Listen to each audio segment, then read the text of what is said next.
마지막으로 말하노니 형제들아 기뻐하라. 온전하게 되며 위로를 받으며 마음을 같이 하며 평안할지어다. 또 사랑과 평강의 하나님이 너희와 함께 계시리라.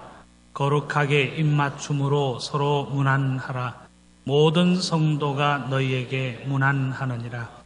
주 예수 그리스도의 은혜와 하나님의 사랑과 성령의 교통하심이 너희 무리와 함께 있을지어다. 아멘.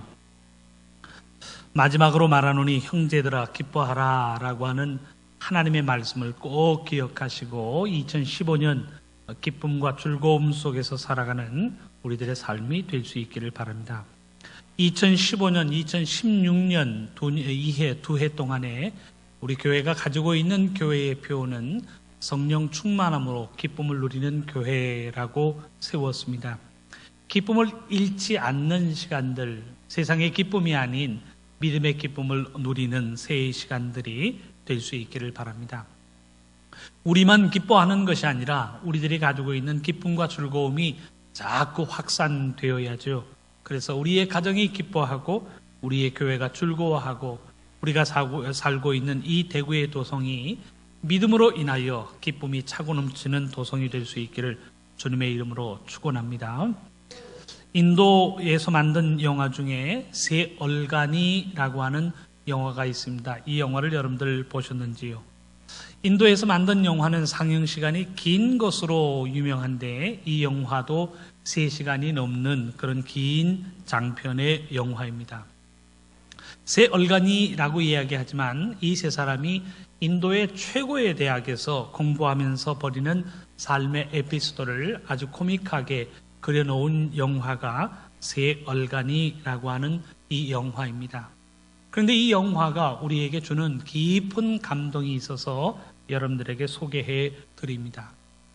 영화가 진행되어지는 동안에 가장 많이 등장하는 대사가 있다면 그 대사가 All is well이라고 하는, 영어로 하면 All is well이라고 하는데 인도식 발음으로 All is well, All is well이라고 하는 대사가 제일 많이 반복이 되어집니다. 주인공은 어려움을 만나고 어떤 상황에서든지 All is well, All is well이라고 하는 말을 반복하며 고백합니다. 모든 것이 잘 될 것이다. 지금은 문제를 만나고 있고 지금은 어려움을 만나고 있지만 All is well, 모든 것이 잘 될 것이다 라고 하는 말을 마치 주문처럼 고백하면서 그 고백의 결과 모든 어려움을 이기고 해피엔딩으로 끝나는 영화의 이야기가 새 얼간이라고 하는 내용의 이야기입니다. 그래서 어떤 어려움을 만나든지 주인공은 항상 빙그레 웃으면서 다른 사람들은 다 걱정을 해도 정작 본인은 All is well, 잘 될 거다라고 하는 말로 고백하고 있습니다. 사랑하는 성도 여러분, 가만히 생각해 보면 이 말이 우리에게 주는 중요한 교훈이 있다고 믿습니다. All is well, 모든 것이 잘 될 거야 라고 믿음을 가지고 고백하면 그 고백이 이루어질 수 있다는 교훈을 우리에게 교훈해 주고 있습니다. 우리말에도 있듯이 복이 오면 웃는 것이 아니라 웃으면 복이 온다라고 하는 말을 우리가 잘 알고 있습니다. 정말 환경이 바꾸어서 내가 웃을 수밖에 없는 상황 속에서 웃는 것은 진짜 웃음이 아니라는 거예요. 내가 믿음을 가지고 웃을 때에 그 기쁨과 즐거움으로 인하여 어려움이 물러가고 문제가 해결되어집니다. 그러니 어려움 속에서도 환히 웃고 즐거워할 수 있는 그 웃음이 진짜 웃음인 겁니다. 그런 의미에서 웃으면 복이 온다라고 하는 교훈을 우리는 잘 알고 있습니다. 사랑하는 성도 여러분, 웃을 수 있는 환경 속에서 웃는 것은 누구나 다 할 수 있는 모습이지. 웃을 수밖에 없는 상황 속에서 웃을 수 있는 것은 자신의 삶을 개척해 나아가는 개척자의 정신으로 사는 모습은 아니라고 이야기할 수 있습니다. 그런데 반대로 울 수밖에 없는 상황이, 어려움이 오고 고통이 옵니다.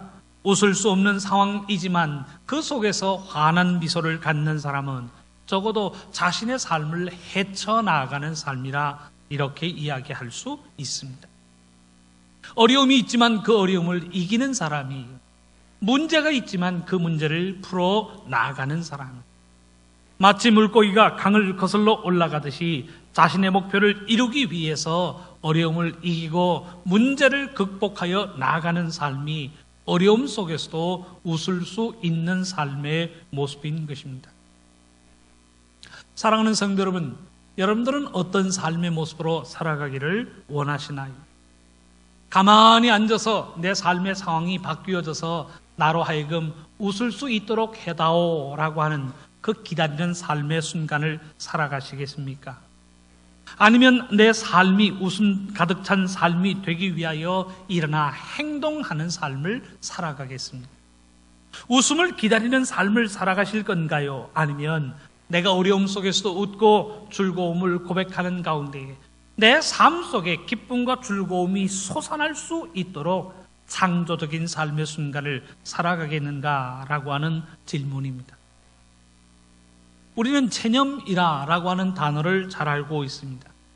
체념이라라고 하는 단어의 의미는 생각조차도 멈추어버린 그 의미, 삶의 모습을 우리에게 가르쳐주고 있습니다. 생각하기를 포기했는데 무엇을 행동하고 무엇을 향하여 움직이겠습니까? 모든 생각을 멈추고 행동을 멈추고 가만히 앉아서 다행스러운 일이 내게 일어나기를 바라며 사는 삶의 모습이 체념한 삶의 모습인 거예요. 아무런 노력 없이 삶의 변화만을 바라며 살아갑니다. 그러니 체념을 통해서는 아무런 변화도 체험할 수 없다는 사실을 우리는 너무나도 잘 알고 있습니다. 역사가 일어나는 것은 체념한 마음으로 가만히 앉아있는 사람을 통하여 나타나는 것이 아님을 우리는 기억해야 합니다. 역사요, 일어나 행동하는 사람을 통하여 나타나고 있습니다. 희망을 바라보면서 희망을 선포하는 사람에게 희망의 역사가 일어납니다. 희망을 바라보면서 자신의 삶을 움직여 무엇인가 행동하는 사람을 통하여 희망의 역사가 일어난다는 사실을 우리는 기억해야 합니다. 그러니 문제를 만나고 어려움을 만나서 그 문제와 어려움이 자연적으로 내 삶 속에서 떠나가기를 기다리는 것이 아니라 그 어려움 속에서도 웃고 기뻐하고 즐거워하는 가운데에 기쁨의 역사가 내 삶 속에 창출될 수 있도록 헌신하는 삶을 살아야 하는 것입니다. 오늘의 본문은 우리에게 이렇게 교훈합니다. 마지막으로 말하노니 형제들아 기뻐하라. 사도 바울이 고린도 교회에 보내는 편지를 마무리하면서 당부하는 마지막 말씀의 내용이 기뻐하라 라고 하는 것입니다. 마지막으로 말하노니 형제들아 기뻐하라. 온전하게 되며 위로를 받으며 마음을 같이하며 평안할지어다. 또 사랑과 평강의 하나님이 너희와 함께 계시리라. 거룩하게 입맞춤으로 서로 문안하라. 이 인사로 사도 바울은 고린도 교회에 대한 자신의 편지를 마감하고 있습니다. 그런데 사랑하는 성도 여러분, 한번 질문을 던져보시기를 바랍니다. 만일 우리의 마음속에 기쁨이 없다면 오늘의 본문은 하나도 우리의 삶 속에 이루어질 수 없는 교훈이라는 사실을 우리는 잘 알 수 있습니다. 온전하게 되며 마음속에 기쁨이 없는데 우리가 어찌 온전한 그리스도인으로 세움받을 수 있겠습니까? 위로를 받는데 마음이 평안해지지 않을 사람이 누구인가요? 사도 바울은 마지막 순간까지 우리에게 평안을 기원하고 사랑과 평강의 하나님이 우리와 함께 하신다는 사실을 선언하고 있습니다. 사랑과 평강의 하나님이 우리와 함께 하시면서 우리의 일거일동을 지켜주시고 인도하여 주시는데 우리가 무엇을 걱정하고 무엇을 염려하겠습니까? 그러니 그 사실을 선포하면서 사도 바울은 형제들아 기뻐하라 라고 하는 말로 자신의 서신을 마감하고 있습니다. 적어도 오늘 본문을 기록하고 있는 사도 바울은 분명하게 알고 있었습니다. 우리의 삶 속에 아무리 많은 문제가 산적해 있다라고 할지라도 기쁨을 고백할 때, 즐거움을 선언할 때에 그 모든 문제가 은혜로 바뀐다는 사실을 그는 분명히 알고 있었습니다. 믿음을 고백하고 기쁨을 고백할 때에 그 기쁨과 즐거움으로 인하여 문제가 은혜로 바뀐다는 사실을 사도 바울은 분명히 알고 있었습니다.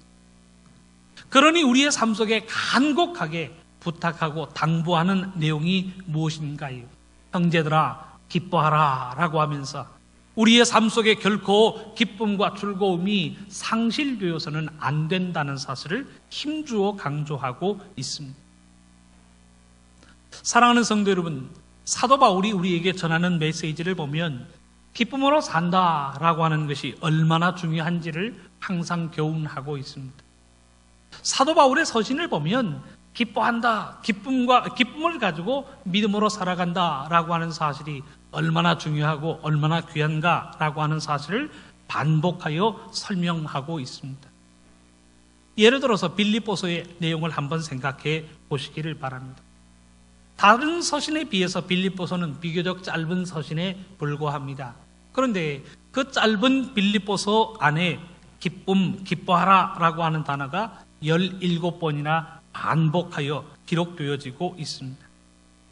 빌립보서 2장 18절의 말씀을 보면 이와 같이 너희도 기뻐하고 나와 함께 기뻐하라. 주 안에서 항상 기뻐하라. 내가 다시 말하노니 기뻐하라 라고 하면서 기뻐하라, 기뻐하라, 기뻐하라 라고 하는 말을 빌립보 교인들에게 17번이나 반복하여 교훈하고 있습니다.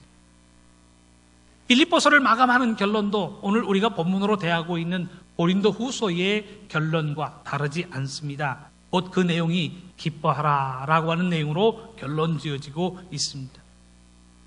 빌립보서 3장 1절의 말씀입니다. 끝으로 나의 형제들아 주 안에서 기뻐하라. 적어도 사도 바울의 삶은 믿음으로 산다라고 하는 것은 기쁨을 가지고 산다는 것임을 우리에게 가르치고 있습니다. 어려움이 없어 기뻐하는 것이 아니 문제가 없기 때문에 즐거워하는 것이 아닙니다. 어려움이 있고 문제가 있어도 그 속에서 기쁨과 즐거움을 상실하지 않는 것이 곧 믿음의 삶이라는 사실을 우리에게 일깨워주고 있습니다. 오늘 서신을 받고 있는 고린도 교회요, 사도 바울의 사역에 있어서 얼마나 사도 바울을 힘들게 만들었는지 모르는 교회입니다. 사도 바울이 온 목회적인 열정을 기울였던 교회임에도 불구하고 고린도 교회는 늘 사도 바울의 사랑과 신학을 오해하고 사도 바울에 대한 다른 생각을 가졌던 교회가 곧 고린도 교회입니다. 사도 바울이 목회적인 열정을 가지고 정말 사랑으로 돌봤던 교회가 고린도 교회임에도 불구하고 고린도 교회는 교회 내 문제를 통해서도 사도 바울에 대한 오해를 통해서도 사도 바울을 힘들게 하였던 교회가 곧 고린도 교회입니다. 그런데 사도 바울은 이 고린도 교회를 통해서 내가 너희들 때문에 속상하다라고 하는 자신의 마음의 답답함을 고백하지 않고 있습니다. 오히려 기뻐하라 라고 이야기하면서 고린도 교회를 향한 자신의 마음이 기쁨이요 즐거움이라는 사실을 그는 고백하고 있습니다. 고린도 교회와 오해의 문제가 있는데 이 오해가 다 풀려서 내가 너희를 기뻐한다 라고 하는 고백의 내용이 아니라는 사실. 여전히 오해는 있습니다. 여전히 고린도 교회로 인해서 어려움을 당하고 고통을 당하는 문제가 있습니다. 그런데 그럼에도 불구하고 내가 너희를 기뻐한다 라고 고백하고 있는 것입니다. 문제가 다 해결되어서 이제는 기쁘고 즐겁다라고 이야기하는 것이 아니죠. 반대로 감사함을 가지고 기뻐하고 즐거워할 수 있기 때문에 그 기쁨으로 인하여 오해가 풀리고 즐거움이 생긴다는 사실을 우리에게 일깨워주고 있습니다. 그래서 모든 성도가 너희들에게 문안한다라고 하는 문안의 인사와 함께 자신의 사랑도 너희를 향한 자신의 기쁨도 함께 증거하고 있는 본문의 내용이 우리가 오늘 봉독한 본문의 내용이 되고 있습니다. 한번 오늘 본문의 인사를 생각해 보기를 원합니다. 고린도후서 13장 13절의 말씀은 지금 한국교회의 모든 교회에서 축도의 문구로 사용하고 있는 내용입니다. 말씀은 기록합니다. 주 예수 그리스도의 은혜와 하나님의 사랑과 성령의 교통하심이 너희 무리와 함께 있을지어다. 그 귀한 하나님의 사랑이 너희에게 이루어지기를 원한다라고 하는 축복의 선언으로 되어져 있습니다. 그런데 만일 사도 바울의 마음속에 기쁨이 없다면 이 축복의 인사는 진짜일까요? 가짜일까요? 예수님의 은혜가 너희 무리와 함께 있을지어다.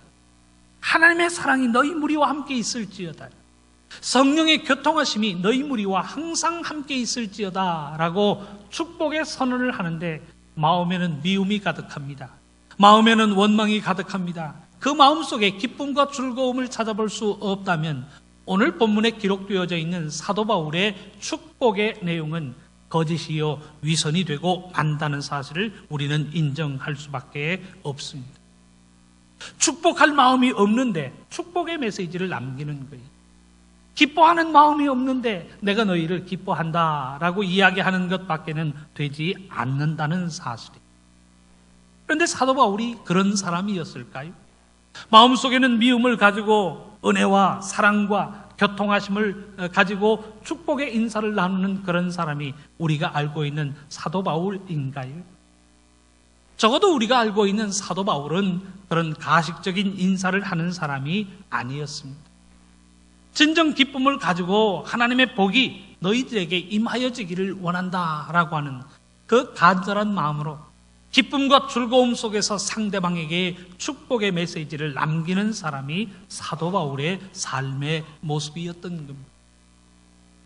어려움이 사라져야만, 모든 문제가 해결되어져야만 하나님 앞에 감사하고 기뻐하고 즐거워하는 사람이 아니었습니다. 적어도 사도 바울의 삶은 문제 속에서도 감사합니다. 어려움과 문제가 산적해 있는 삶의 상황 속에서도 나는 기쁘다라고 고백을 합니다. 끊임없는 문제가 생겨지고 발생되어지지만 그 문제와 어려움으로 인하여 사도 바울의 마음속에 있는 기쁨과 즐거움을 어느 누구도 빼앗아갈 수 없었습니다. 그래서 사도 바울은 고백하기를 환난과 어려움 속에서도 기뻐한다는 사실을 그는 고백하고 있습니다.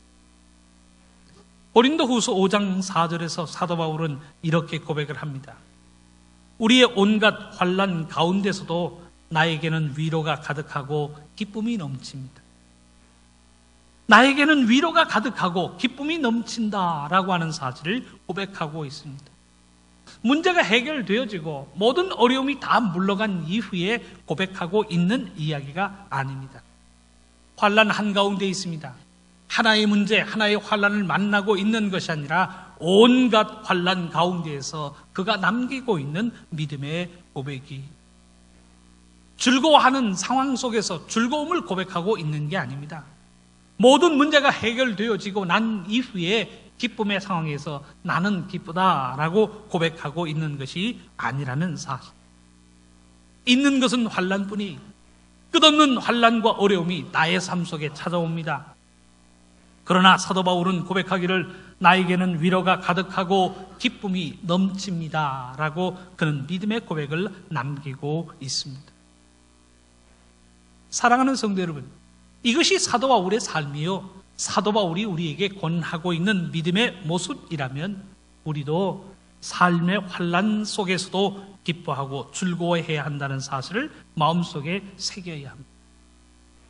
평강의 하나님이 우리와 함께 하시고 사랑의 하나님께서 우리와 동행하고 계시는데 우리가 무엇을 염려하고 무엇을 두려워하겠습니까?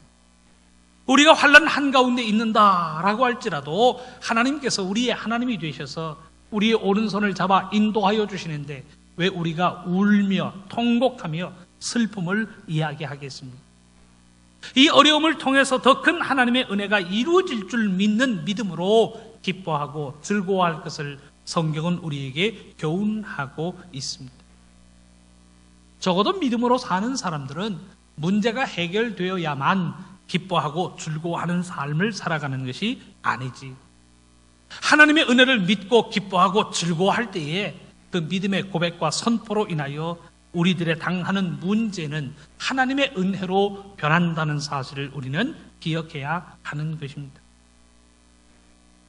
사랑하는 성도 여러분, 올해와 내년 우리 교회의 표를 정하기를 성령 충만함으로 기쁨을 누리는 교회라고 정하였습니다. 그런데 우리가 기억해야 할 것이 있어요. 우리의 삶에 기쁨으로 채워지기 위해서 우리가 무엇을 해야 할 것인가 라고 하는 질문입니다. 성령의 충만함으로 기쁨을 누린다라고 했을 때 그 기쁨은 가만히 앉아 있을 때 우리의 삶 속에 찾아오는 기쁨이 아니라는 사실을 우리는 기억해야 합니다. 어떤 신앙적인 의도와 신앙적인 목적을 가지고 나 자신을 경건의 훈련으로 거듭하여 훈련하지 않는다면 우리의 삶에는 결코 기쁨이 찾아올 수 없다는 사실을 우리는 기억해야 합니다. 내 삶이 하나님의 기쁨으로 채워지기를 원한다라고 하는 분명한 목적을 가지고 경건의 훈련을 거듭할 때, 믿음의 훈련을 거듭할 때 우리의 삶 속에 기쁨과 즐거움이 충만하게 된다는 사실을 우리는 기억해야 하는 것입니다. 그래서 의도를 가지고 일부러라도요 우리 자신을 훈련해야 하는 훈련의 필요성이 있습니다. 그 훈련의 과정 하나가 나는 기쁘다, 나는 즐겁다라고 일부러라도 그 믿음을 고백하고 즐거워하는 것입니다. 하나님께서 내게 주신 기쁨의 씨앗이 있는데 나는 기쁘다, 나는 즐겁다라고 고백하면서 그 마음속에 있는 기쁨의 씨앗을 말씀으로 키우라라고 하는 것입니다. 어떤 사람들은요 마음속에 드는 섭섭함을 키우는 사람이 있어요. 마음속에 있는 섭섭함을 자꾸 키워나갈 때에 나중에는 무엇이 드러나겠습니까? 화밖에 드러날 것이 없습니다. 그런데 마음속에 작은 감사가 있어요. 작은 감사를 자꾸 키우세요. 그 감사를 키우고 즐거움을 키우면 결국 우리의 삶 속에 기쁨이 충만하게 된다는 사실을 우리는 기억해야 할 것입니다. 제가 알고 있는 어떤 집사님 부부가 있습니다. 남편은 뒤끝이 있는 편이고 부인은 좀 소탈한 성격입니다.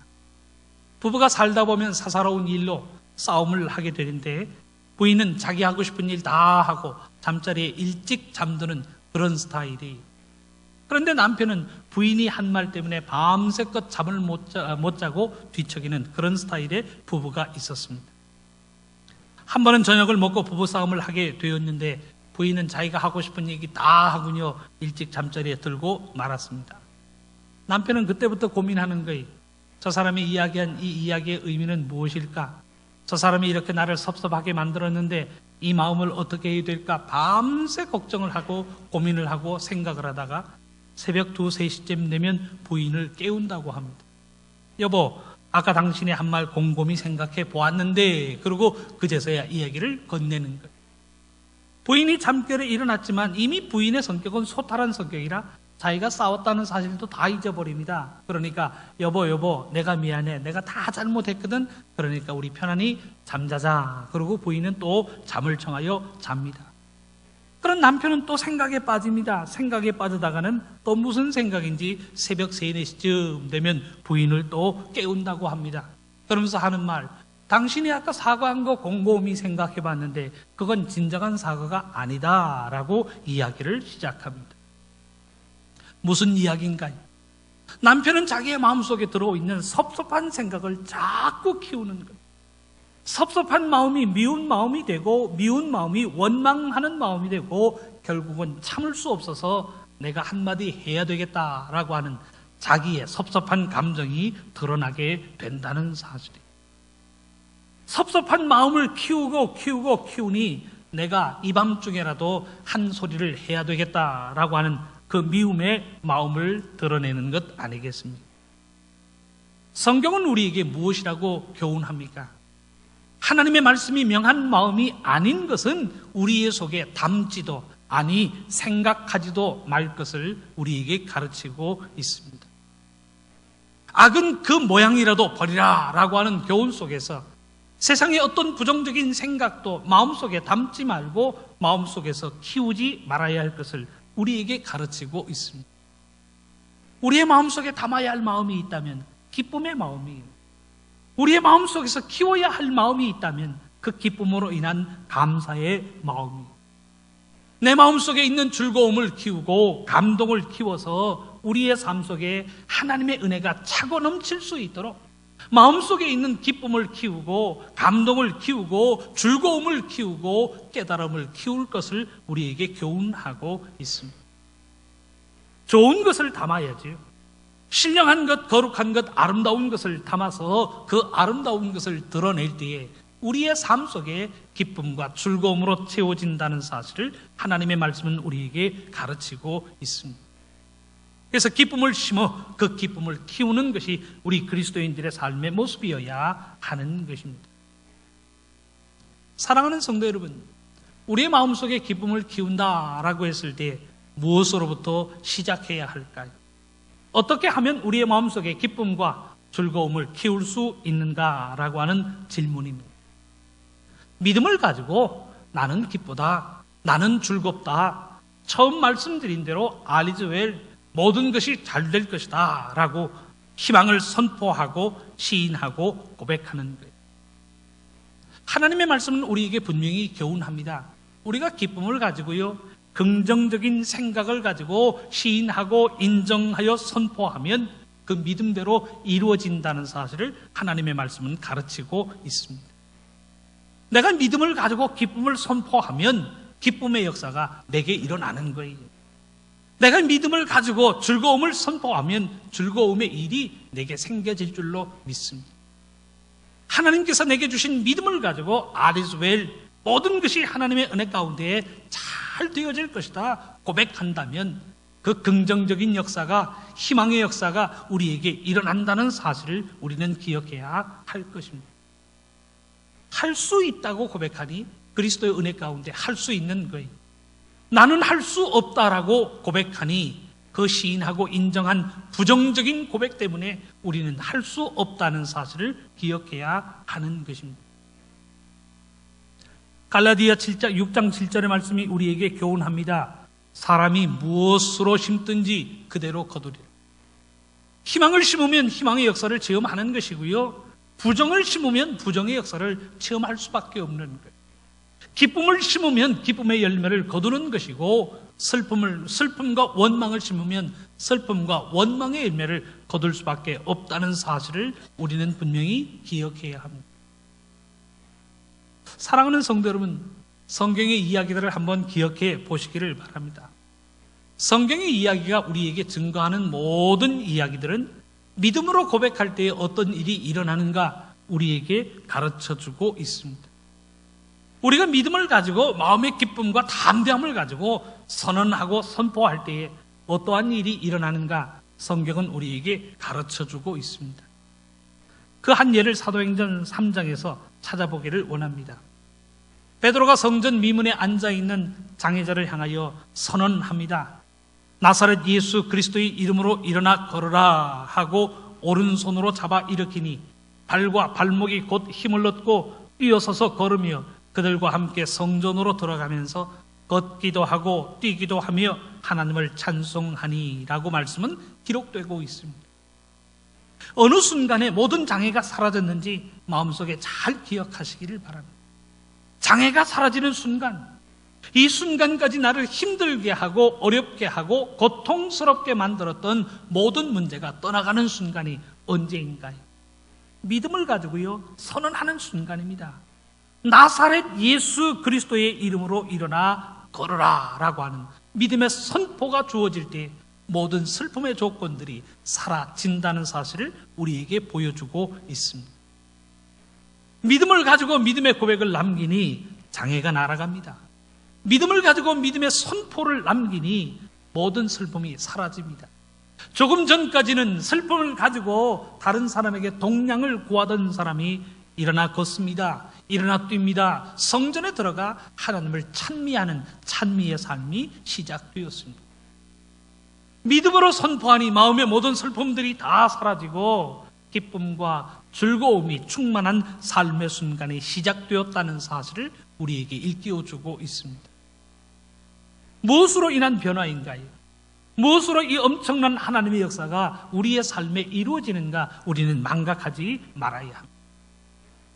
믿음의 고백입니다. 분명한 믿음을 가지고 선언하고 선포할 때에 하나님의 역사가 우리의 삶 속에 나타나진다는 사실. 기쁨과 즐거움의 순간도 마찬가지. 하나님의 말씀의 약속을 마음속에 믿고 믿음으로 선언할 때에 하나님의 기쁨이 우리의 삶 속에 충만히 채워질 줄로 믿습니다. 믿음으로 선포하고 믿음으로 고백할 때에 우리의 삶이 하나님의 즐거움으로 채워진다는 사실을 우리는 망각하지 말아야 합니다. 기쁜 일이 생길 때까지 기다려 보세요. 즐거운 일이 생겨야만 내가 즐거워할 수 있다라고 손꼽아 기다려요. 기쁨과 즐거움은 우리의 삶 속에 찾아오지 않습니다.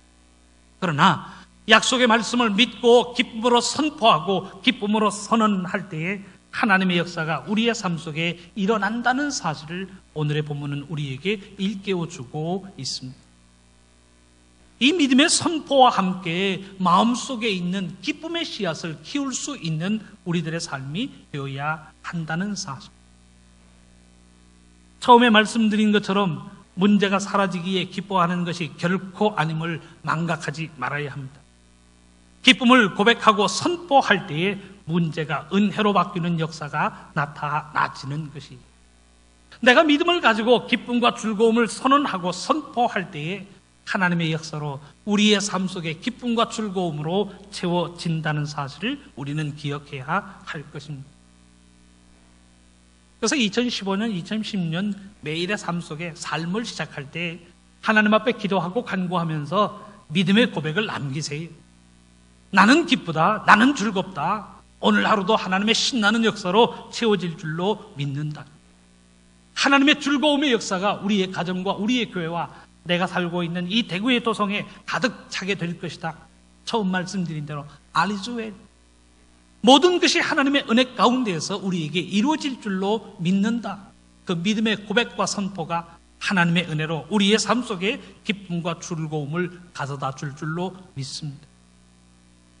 바라기는 우리의 삶의 기쁨이 드러날 수 있도록 말씀으로 물을 주고 기도와 간구로 가꿀 수 있는 2015년에 우리들의 삶의 순간들이 될 수 있기를 바랍니다. 그 믿음의 고백, 믿음의 선포와 함께 2015년 우리의 삶을 기쁨과 즐거움으로 살아가는 삶의 순간들이 될 수 있기를 주님의 이름으로 축원합니다. 기도하겠습니다. 사랑머리 하나님, 감사합니다. 힘들고 어렵고 환난 가운데에서도 하나님을 향하여 믿음을 고백하며 기쁨을 고백합니다.